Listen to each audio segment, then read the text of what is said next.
Welcome to another edition of Market Impact Insights, your podcast source for business leadership perspectives to help your business grow. Hear from experts in marketing, sales, business strategy, and more, with practical advice for business success. Make sure you won't miss the latest episodes by visiting marketimpactnow.com. Now, here's your host, Dan Albaum.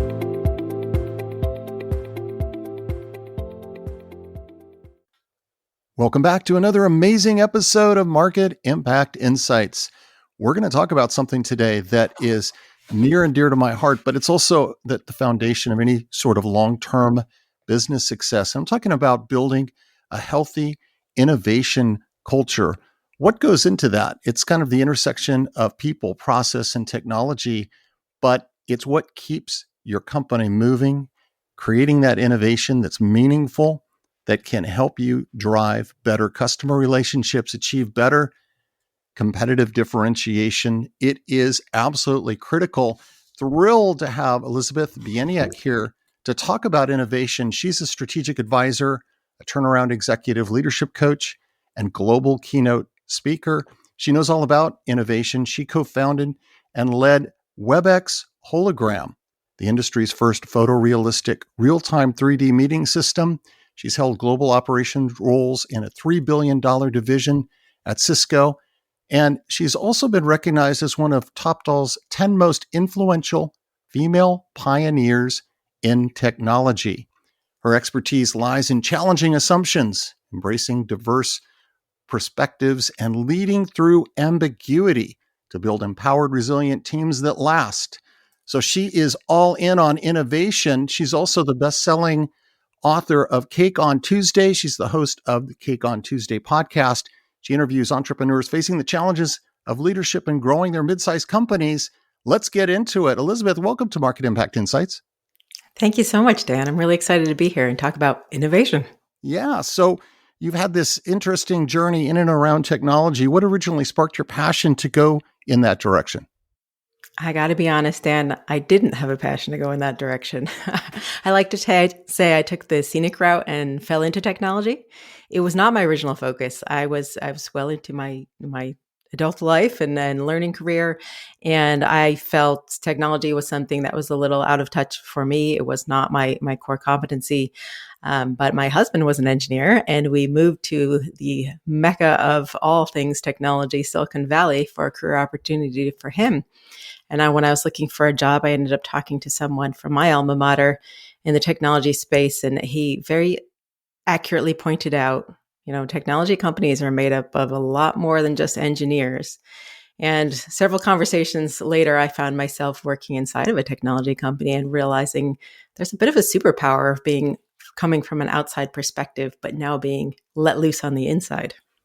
Yeah, it's interesting, isn't it? Sometimes when life just happens, the universe kind of comes together and an opportunity appears for us and we pursue it. And it wasn't pre-planned, pre-calculated. Sometimes the magnitude of that experience feels so much greater than if we had just, this is a path I've been planning on for several years. I think you're actually hitting at the heart of innovation with that comment too, because so much of innovation is just being open to the possibility of things that we never before considered. Yeah. Now, when you look back on this journey, what's been the biggest personal learning you've taken from that? And have there been surprises for you along the way? Yes, definitely. A lot of surprises. I think everything about my journey, you oftentimes can't look ahead and know exactly how your life is going to turn out. But then in hindsight, you look back and say, oh, I see how those threads all weave together. But there were definitely some curveballs and some things that surprised me along the way. I think one of the biggest things is discovering my own superpowers and realizing what I'm good at. I think like most people, you tend to discredit or devalue what naturally comes easy to you. And again, being outside of technology, my undergrad was in English, and coming into an engineering company, realizing that background actually was a superpower. And so many of the projects and initiatives and teams that I worked on, where things fell apart, it was not because of the engineering. It was not because of the technology. We had some amazing technology. It was more the pieces of weaving it together. It was the communication, it was the collaboration, and that's where there was a disconnect.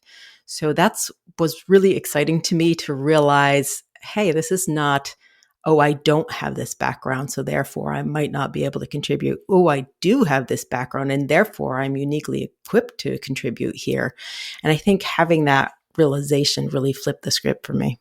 So, as a non-technologist, and you go inside of this technology organization, lots of engineers and opportunities for innovation, it was part of that transition, trying to get to a common language or get alignment. What was that like for you, just from a communication, connection, all of that stuff coming into something totally new? I think I really did look at it as a language barrier. And again, probably coming from a background of an English degree, and I thinking I was going to go into creative writing before taking a hard pivot, falling in love with business, getting my MBA, and then falling my way into technology. I really did look at it as translation. I think a lot of times when you're talking to someone, it's an issue of thinking, how does this person communicate? What is their currency that they're trading in? What is important to them? And I have a soft spot in my heart now for working with technology leaders and engineers because I understand that language a lot more so than I did a few decades ago when I started in this space. But realizing how exciting it is when you can make a connection and translate something to a language and share something that kind of just ticks a box and makes somebody's eyes light up and say, oh, now I get it. And I can think of maybe two examples in this. One being, if you think about it purely as language, I went to a small school when I was younger, and the only language that they offered was German. So I started German fairly young when I was 10.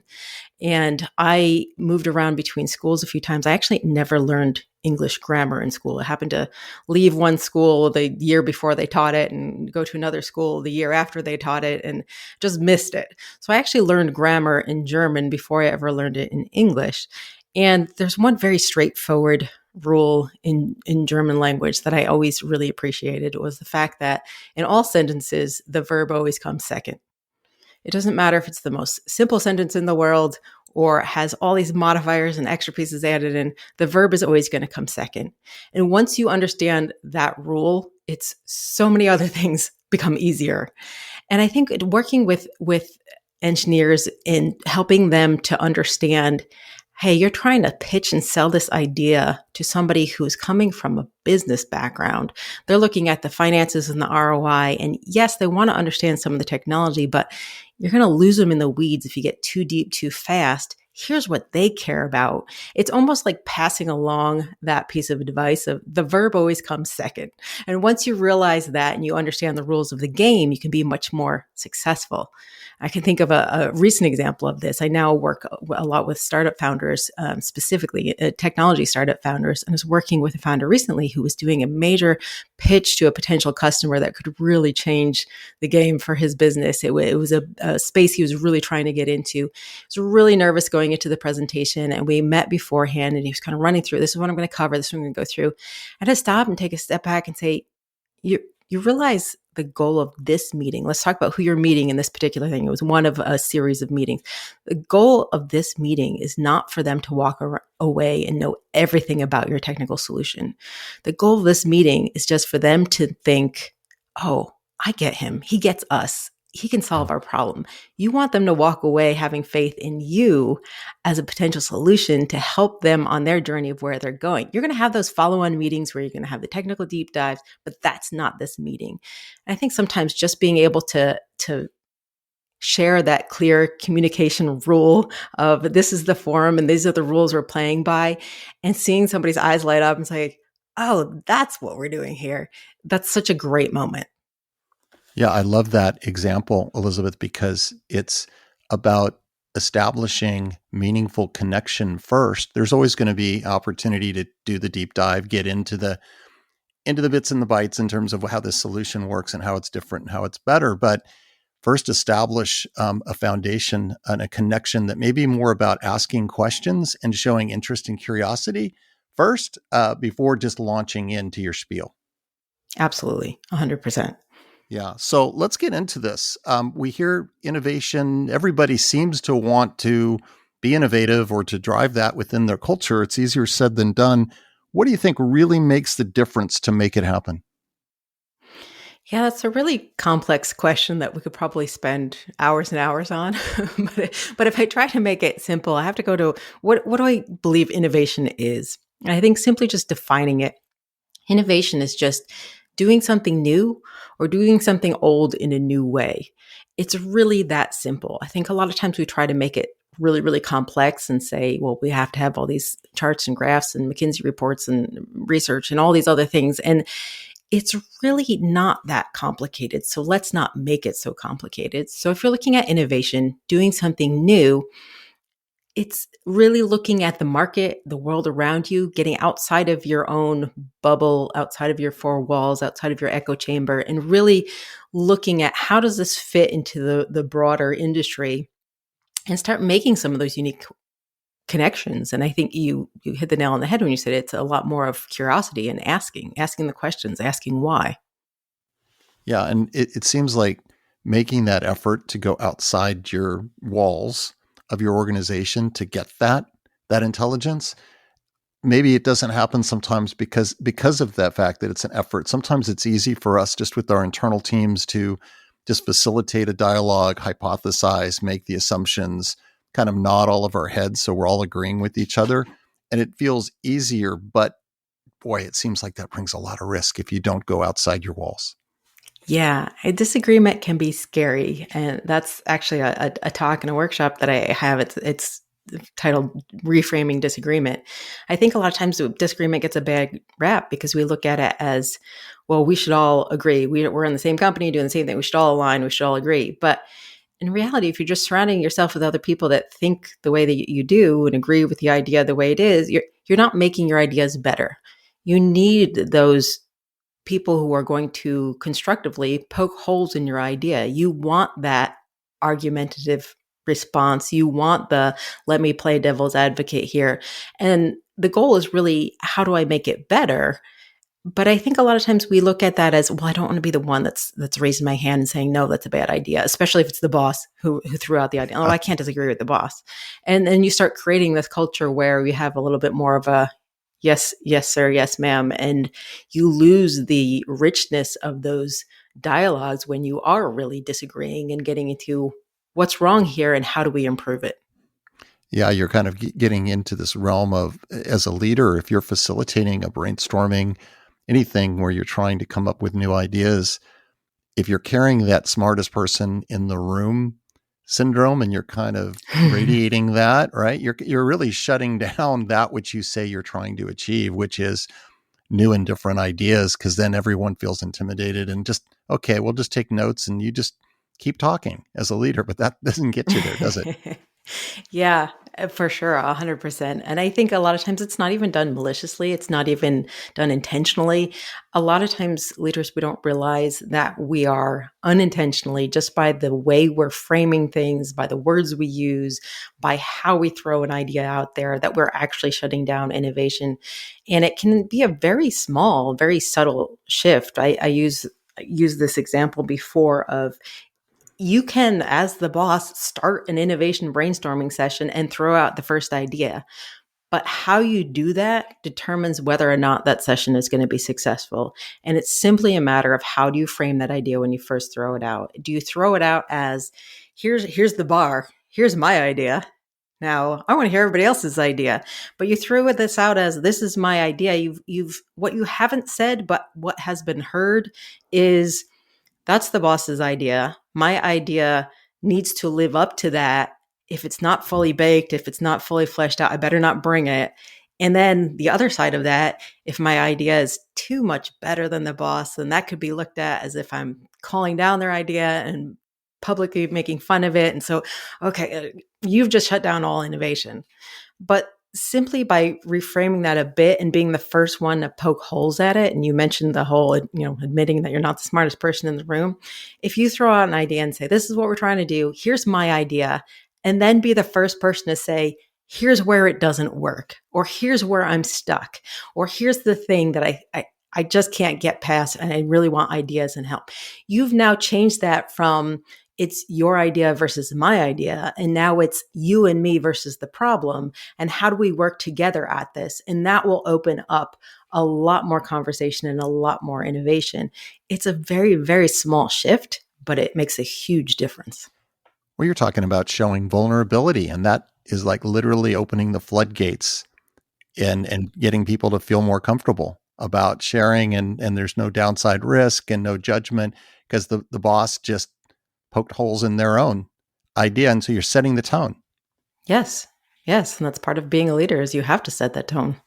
And so if we think about the overall organization, where do you see that C-suite executive leadership and culture come into play to create the right kind of environment for teams to not just innovate once, but just have that continuous momentum about innovating time and time again?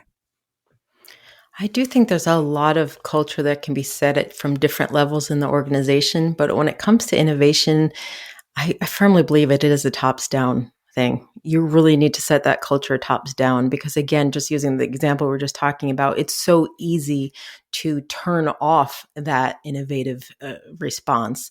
So you have to be mindful as the leader as what tone am I setting, and is what I am doing as a leader, is what our organization doing, is that backing up what we say we're doing? Is that backing up the response we actually want? Because this is an area where observation counts a lot more than conversation.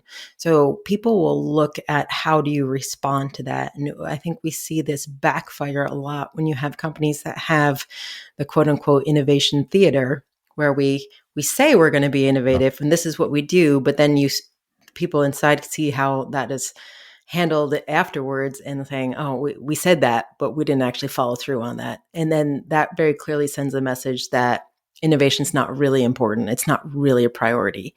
Conversely, if you have things where we're throwing out, we are trying to be innovative, this is the thing we're trying to do, but then as soon as something goes wrong in the project, it gets immediately scrapped and shelved. And, oh, we're just not getting the ROI. We're not getting the return. And they're like, okay, then we as an organization, again, we're saying, we don't want innovation because we're not caring about the research and the time up front and that early investment to build something new and usher in something new. We just want something that's going to be a quick win. So, okay, we want innovations only if they're micro innovations on our existing. Okay, got that. That's a very clear message that comes across. So I do think it needs to be a tops down culture set for innovation.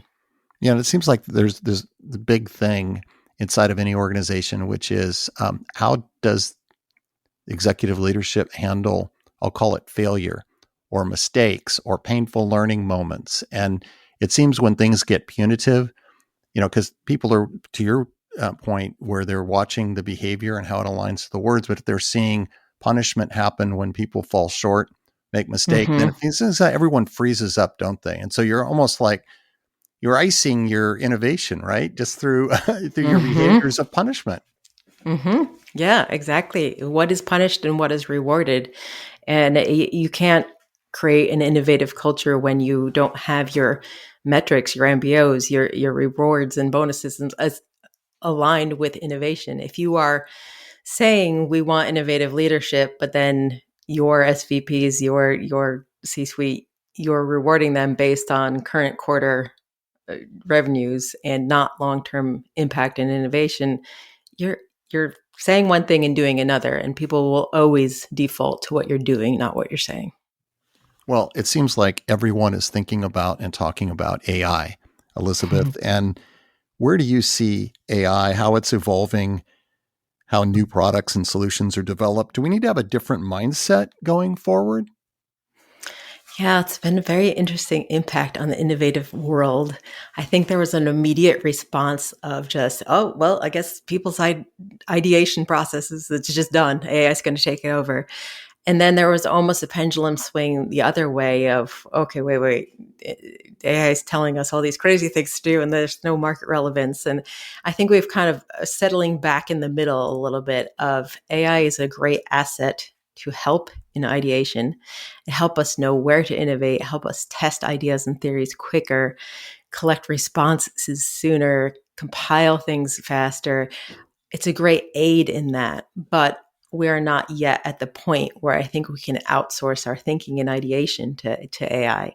I think where I've really been impressed with some of the asset of AI in the innovation space is looking at unique combinations and running that through a few scenarios, see how could this play out. You can do that so much faster now. So you can get an immediate response rather than having to go through a huge brainstorming activity, test something out, then do let's break and go do research on this and come back and see what's been done already. You can do that instantaneously. So you're seeing the speed of upfront innovation, the ideation phase, go much quicker and get to fail fast quicker because you have access to so much more information immediately and looking at these unique combinations, say, what else is there that's relevant that might be not exactly this thing, but tangential to this. And you have this huge powerhouse of information. So it's really interesting to see that ideation process. And do you see it really starting to have an impact on just how roles are being defined, job titles, that sort of thing? Yes, I think the wisdom I align with the most that I've seen out there is not that AI is coming for our jobs, but AI is really impacting all areas of workforce. So job descriptions are changing. I like this idea of the super IC, the super individual contributor, and how now a single person, by using AI in different forms in their job, can now do things that they used to have to always rely on experts in a variety of different fields to do. And so you're starting to see this rise of these super contributors who alone are able to do multiple jobs. What I think is really interesting, again, I like to always look at, where the hockey puck is going rather than where it is now, is so many companies are focused on now, how do I better use AI inside my organization? And I think really the better question to equip yourself for the future is, your company has already figured out how to use AI. We've kind of missed the boat on controlling the usage of AI inside your organization. Your employees are already using it. It's more a matter of looking at, how do I lead an organization that's now being made up of these super ICs? It's made up of people who are empowered to do so much more, who are able to move much quicker in certain areas. What am I doing to now make sure I am empowering that new workforce? And am I restructuring my leadership and my management to handle that organization? And so as part of some practical steps to address that, given that, the genie's out of the bottle, and Mm-hmm. you've got the employees that are engaging with and in various forms with AI, is it putting some guidelines and common procedures and kind of value rules and ethics into place? Like how just practically would you see a leadership team maybe taking the next step, given the fact that everyone's already engaging with AI? Yeah, I see the most useful thing is kind of a look back to look forward. If you look back historically at what has made a great leader, look back at war generals or great industries icons, like what made a great leader at the time. Most of those core leadership tenets have not changed. You see things like trust, being a person of integrity, being a clear communicator, really being able to convey what the vision is, the direction we're going, and why, and how your piece fits into that broader whole. Those core leadership tenets have not changed, and I don't see them changing anytime soon. I see the future of leadership is really tapping back into those and saying, we might have gotten by. I think we've gotten a little bit lazy in the industry, specifically in Silicon Valley. I'll throw myself under the bus in that as well, of just technology has enabled so many things for so long. I think we've kind of gotten out of touch as a whole with what it means to lead.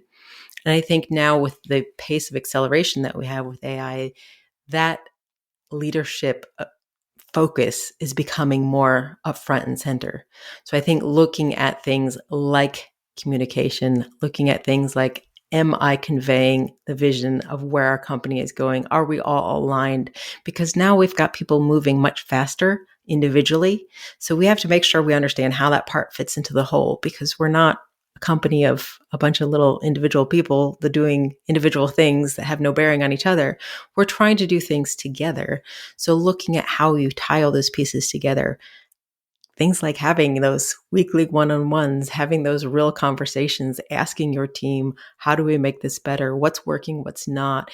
Diving into core wisdom when it comes to being a leader and leading from the bottom up. I think that's really where you're going to see leaders excel in the future going forward.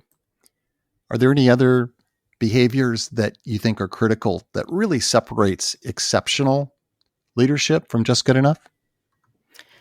So I focus in my talks on the 3 C's, which are collaboration, communication, collaboration, and celebration. And I honestly focus a lot on that third C because I think there's a lot of people talking about communication and how to improve that. There's a lot of people talking about collaboration. How do we work better together? But I firmly believe that all three of those fit together, and celebration is a huge piece of that. And you can probably gather that by the title of my book and my podcast, Cake on Tuesday.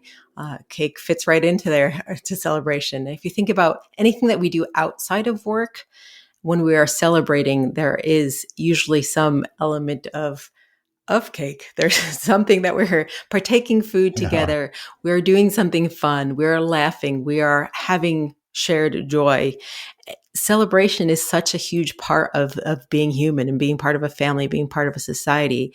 And to say, oh, there's no place for that in the workplace, I mean, that's just silly. There needs to be. So I think looking at how do you incorporate that into your company and leading your team.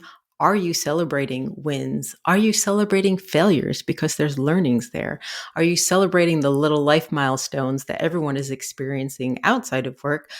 Are you celebrating them inside of work? I think bringing that element of celebration into the workplace is something that really makes leaders much more impactful, relevant, and trusted by their team. Yeah, and isn't along with that celebration the aspect of, hey, it's okay to have fun. We're doing this intense work and there's a lot of pressure. And I think sometimes there's a fear of making it look like I'm having fun or bringing any humor in and just lightening things up. There's something to be said for that, isn't there? Oh, absolutely. You just gave me a flashback to many, many years ago. My first corporate review that I ever had as a job after college, where I sat down. It was very formal. I went into my boss's office and she went through I think she had been instructed on the whole sandwich method of, say something good, say something to work on, end with something positive. And her something to work on that she told me was, I don't know, I was 22 at the time, something like that. And she told me, you smile a lot at work. It could be construed that you are actually not working that hard. People might think you're having too much fun and not taking your job seriously.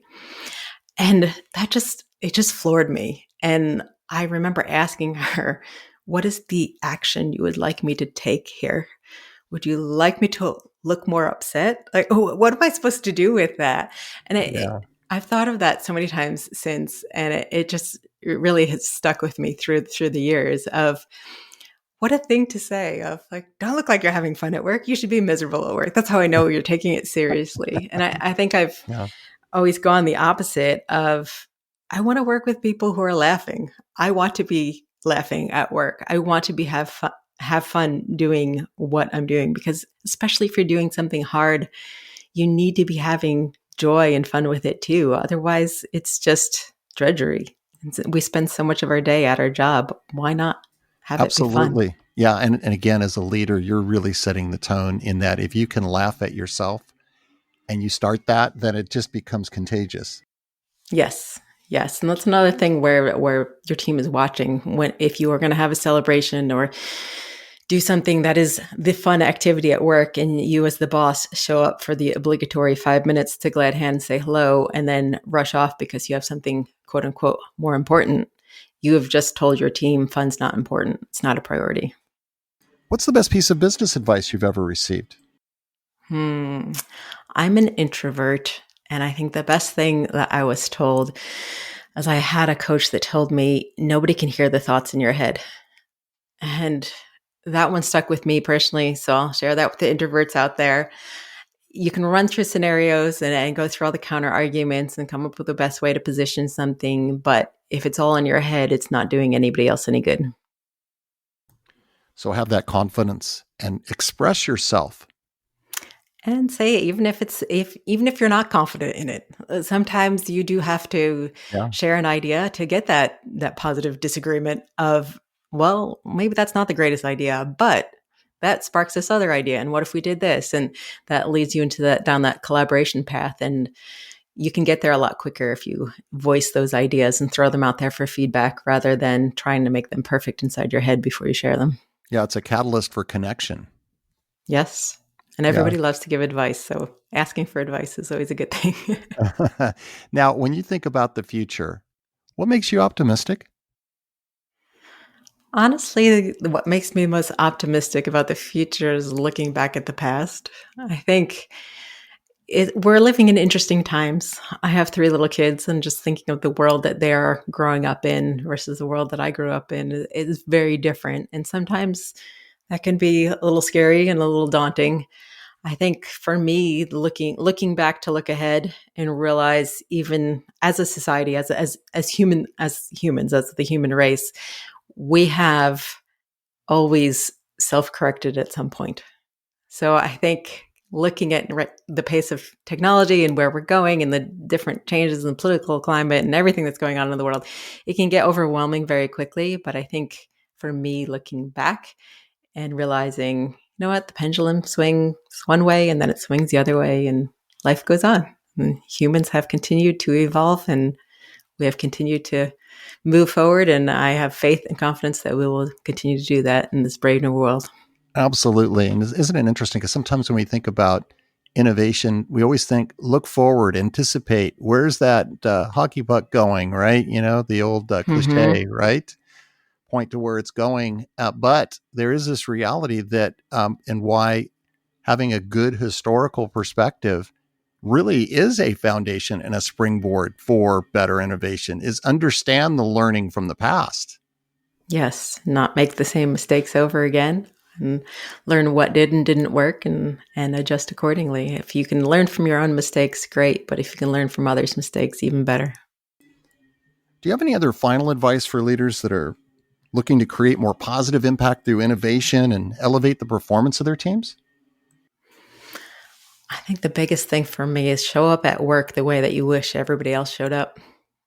If you are creating the environment that you want to work in, then that's creating an environment that other people want to work in. And an attractive culture is definitely attractive. It will bring more of like-minded approach. So be who you wish that you were working with, and then it will follow. It's like visualize it and then be able to make that a reality. I really love that. What a great way to wrap up the conversation, Elizabeth. Thanks for sharing your journey and the power of culture and leadership in driving innovation that really supports long-term success. Thanks again for joining. Absolutely, Dan. Thank you for having me.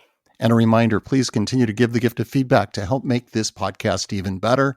You can do that by going out and giving a rating and a review. It's so easy to do on all the major podcast platforms, including Apple Podcast and Spotify. And as always, make sure to visit marketimpactnow.com for the latest in business leadership perspectives. So long until next time.